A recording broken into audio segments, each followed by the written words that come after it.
Thank you, Mr. Speaker, sir. Mr. Speaker, sir, I assume from the question that the honourable member means the FNPF pension reforms, because there are obviously other types of pensions that government also gives, and of course you have the military pensions, etc.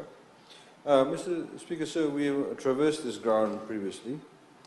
The reality of the matter is that the reforms were essential in FNPF, as a number of reports, including under past governments, World Bank, IMF, ILO, they had also, the actuary firm Mercer Australia had previously alerted the other governments to say, if we do not reform it, all the funds in FNPF actually would have finished by 2056. So in other words, currently young people who are engaged in employment, by the time they would have retired, there would have been no money left for them to actually take out as pensions. This, by way of a very short summary as to why the reforms were carried out, and these reports are widely available.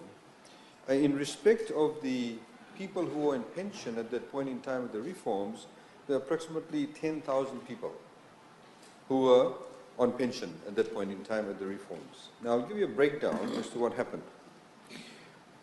There were approximately 2,910 pensioners. So, sorry, let me rephrase that.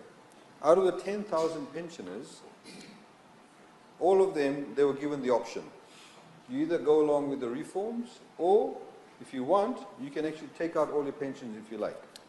So out of the 10,000 pensioners, about 6,700 decided to stay on, but in different methodologies, and I'll tell you what happened to them. 33% took out all their pension funds. They said, we don't want to be part of this, we'll take out. They had the opportunity, so they withdrew all the funds. Some people collected 30,000, 40,000, whatever it was, they collected their pensions. Now, the balance of the 67% that remained, there were two groups who actually did not, in a negative way, if you like, affect the pension. There were approximately 1,405 pensioners who were, prior to the reforms, receiving less than $100 a month in pension. You know, because say, for example, if you work as a carpenter, in those days you did not get paid much. So when they actually retired, their pensions were less than $100, Mr. Speaker, sir. So with the reforms, now nobody gets less than $100. So they're all topped up and they're getting at least $100. So previously there were people getting as low as $7. Because somebody may have worked and we were earning $5,000 or $6,000 a year for 20, 30 years. They only were getting $7,000 pension when they retired. So they all topped up to $100. Those people who are getting pensions between $100 to $300 before the reforms, they retained that amount. They weren't affected. There was another lot, which is the 2,910 of them.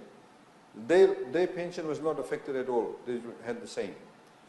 There were 1,830 pensioners, which I assume they are the ones you're referring to, whose pension sums were actually reduced. So there were some people, Mr. Speaker, sir, there was one pensioner in particular who was receiving $10,000 a month because they were getting a rate of return at 25%. 25%. So they opted to stay, but instead of, say, using that 10,000 as an example, they are now getting $6,600 a month. So in respect of the Honourable Member's question, out of the 10,000 who were pensioners at that point in time, 1,830 had their pension sums reduced, and you could see that these are the ones who are receiving very high amounts of pension on a monthly basis.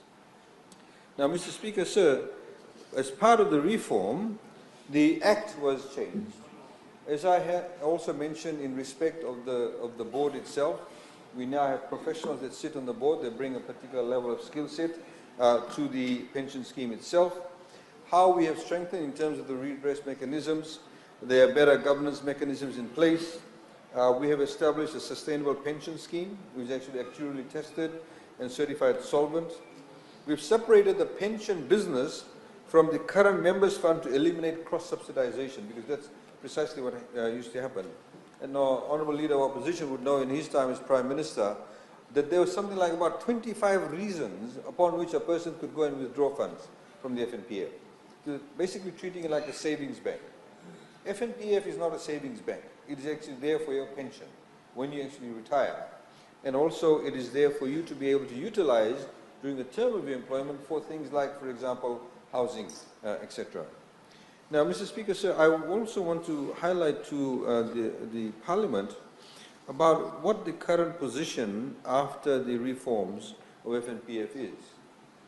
The net profit increased by 21% to $538 million in 2018, attributable to the better investment returns. Net profit is now double from the $242 million in 2011 prior to the reforms. That's what it's done. From this profit, $297 million was credited to members' funds or to their accounts, equivalent to 6.3% in interest paid. The fund has credited actually over $1 billion to its members in the last 4 years. The total assets of the funds now stands at $7 Fijian billion, which is more than sufficient to cover its liabilities of $5.5 billion. In other words, if tomorrow everybody decides to withdraw all their funds, everybody, say if we're going to shut down FNPF, there's enough money to pay everybody and still have $1.5 billion left. The net assets is now over $900 million, with cash and deposits currently sit at close to $700 million. After applying the mandatory solvency requirement of 10%, as we have, for example, SDR, statutory deposit reserves with the banks, there's still surplus assets of $370 million. This, Mr. Speaker, is a major improvement from the negative $337 million in 2010 prior to the reforms. Thank you, Mr. Speaker.